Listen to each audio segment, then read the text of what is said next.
इस बात का प्रमाण है ना। तो उसको भी जब जानकारी थी उनको, तो उसको भी सिलेंडर करा देते कि सब लोग सरेंडर कर रहे हैं तो तुम भी चले जाओ। 4 बजे भोर में वो भाग रहा है पुलिस के ऊपर फायरिंग करते हुए, तब पुलिस जान बचाने के लिए उसके ऊपर फायर करेगी कि फूलों की वर्षा करेगी, माला लेके पहराएगी?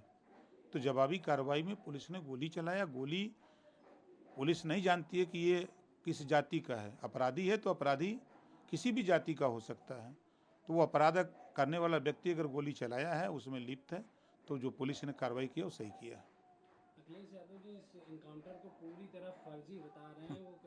जो आरोपी है जिसका इनकाउंटर हुआ है वो यादव है, तो वो कह रहे हैं कि जाति देखकर इनकाउंटर किया गया और उसकी मृत्यु भी हो गई। अब वो जाति की राजनीति करते हैं, इस नाते उनको जाति दिखाई दे रही है। और लोगों के इनकाउंटर होते हैं तो उस पर तो उनका सवाल नहीं आता है। और जातियों का भी तो होता तो उस पर वो क्यों नहीं बोलते हैं? खाली यादव पर ही बोलते हैं। यादव के नेता बने हैं, मुख्यमंत्री थे, यादवों के लिए मुख्यमंत्री थे, और जातियों के लिए नहीं थे। उनकी राज्य में भी तो यही सब हुआ है जो वो कह रहे हैं, उस वही उनको याद है। प्रयागराज में जिस तरह से एक मदरसे में पुलिस ने छापेमारी की, छापेमारी में नोट बनाने वाली मशीन बरामद हुई और कुछ आरएसएस विरोधी किताबें बरामद हुई, तो आगे क्या कुछ कार्रवाई करेगी सरकार इस तरह के मदरसों? देखिए, सरकार इस तरह के जो, इसी को फर्जी कहते हैं, जहाँ शिक्षा न दी जा रही हो, जहाँ गलत काम हो रहे हों, फर्जी जाली नोट बन रहे हों, फर्जी दस्तावेज रख करके समाज में माहौल को बिगाड़ने की बात हो रही हो, तो ऐसे लोगों के खिलाफ तो कार्रवाई होनी चाहिए। ऐसे मदरसे जो हैं चिन्हित करके उनके खिलाफ कार्रवाई होनी चाहिए। क्या सरकार अब ऐसे मदरसों को चिन्हित कर रही है? बिल्कुल, उसी दिन से आदेश सभी 75 जिले के डीएमओ को दे दिया गया है कि ऐसे मदरसे जिले में हैं उसको चिन्हित करके उसकी सूची बना करके मुख्यालय पर प्रस्तुत करिए। क्या कुछ कार्रवाई करेगी मदरसे पर? ऐसे मदरसे अगर इस तरह की हरकत में जांच में पाए जाएंगे तो उनके खिलाफ कार्रवाई निश्चित है। जो सरकार नियम के तहत जो होगा वो कार्रवाई होगी। मैं ऐलान करता हूं कि आरएसएस एक आतंकी संगठन है, इसको बैन कर देना चाहिए, कैसे देखते हैं? देखिए, वो उनका बयान है, वो बयान पे ही जिंदा है, राजनीति में बयान पे ही जिंदा है। और ये शिक्षा की बात अपने समाज में क्यों नहीं करते? अपने समाज में जिस कम्युनिटी से आते हैं उस कम्युनिटी में ये जागृति पैदा करना चाहिए। शिक्षा के लिए, स्वास्थ्य के लिए, रोजगार के लिए, नौकरी के लिए, हक के लिए लड़ो, हिस्सेदारी के लिए लड़ो। ये जो है नफरत की बात क्यों बोलते हैं? उनको शिक्षा की तालीम की बात करते तो अच्छा लगता। तौकीर रजा कह रहे हैं कि हम जो वक्फ बोर्ड जो संशोधन बिल लेके आ रही है सरकार, उसका वो विरोध करेंगे। दिल्ली में लाखों लोग इकट्ठा होंगे और उसका विरोध करेंगे, सरकार के खिलाफ सड़क पे उतरेंगे। तो कहाँ मनाही है? लोकतंत्र में तो यही मज़ा है कि चाहे जो मर्जी हो, स्वतंत्र हैं, परमिशन ले लो, जाके अपना विरोध प्रदर्शन करो कि हम इसके पक्षधर नहीं हैं। ये बात जाके बताना चाहिए। लेकिन वक्फ बोर्ड के नियम है कि अगर वो ये इसी को कह दे कि हमारी संपत्ति है तो फिर कहीं सुनवाई नहीं होगी। फिर वो जाके डीएम के यहाँ खाली कराने का आदेश दे देगा कि विधायक जी इसको खाली करिए।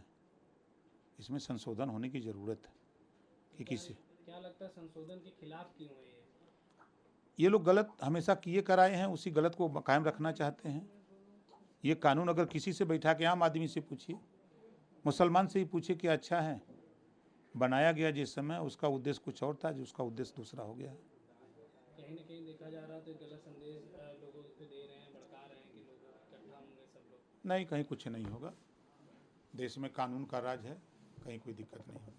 सपा राष्ट्र अध्यक्ष अखिलेश यादव कहते हैं कि अगर मुख्यमंत्री लेकर चुनाव लड़ लीजिए, आपका भ्रम और अहंकार खत्म हो जाएगा। वो गए थे उनसे मिलने, रात को गए होंगे मिलने, दिन में तो नहीं जाते हैं।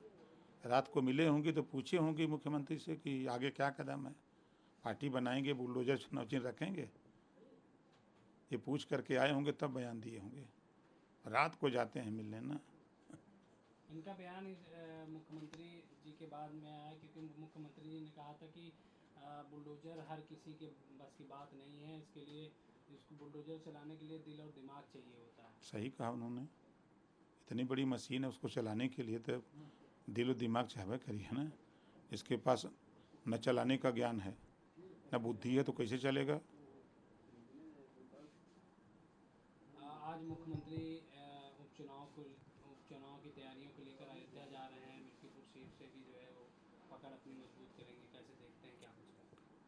ये तो लोकतंत्र है। लोकतंत्र में मुख्यमंत्री जी प्रदेश के मुखिया हैं और बाई इलेक्शन है, तो उसको लेकर के अपना जगह जगह कार्यक्रम सब लोग कर रहे हैं। क्या लगता है अयोध्या मिल्कीपुर की सीट पर किसकी जीत होगी? अब जनता मालिक है। क्योंकि विपक्ष का कहना है कि 10 की 10 सीटों पे जीत रही है। विपक्ष दुमुहिया सांप की तरह बोलता है। वही विपक्ष कहता है कि बाई इलेक्शन सत्ता का चुनाव होता है, जो उपचुनाव होते हैं वो सत्ता का होता है। जनता भी जानती है कि हम अगर विपक्ष को जिताएंगे तो 2.5 साल विपक्ष चिल्लाएगा कि हमारी सरकार नहीं है, हम विकास नहीं कर सकते। तो जनता सत्ता को चुनाव जिताना चाहती है और जनता सरकार के साथ में रहेगी। रिजल्ट आएगा, आप देखिएगा।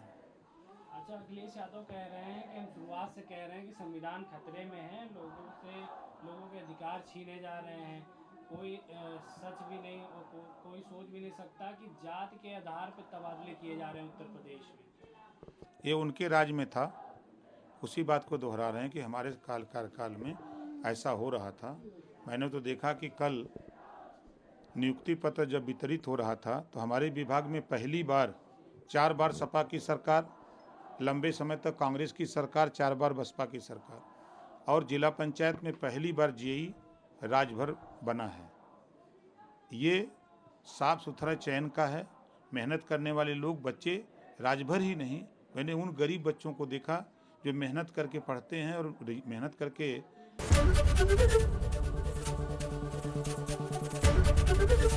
एबीपी गंगा, खबर आपकी, जुबान आपकी।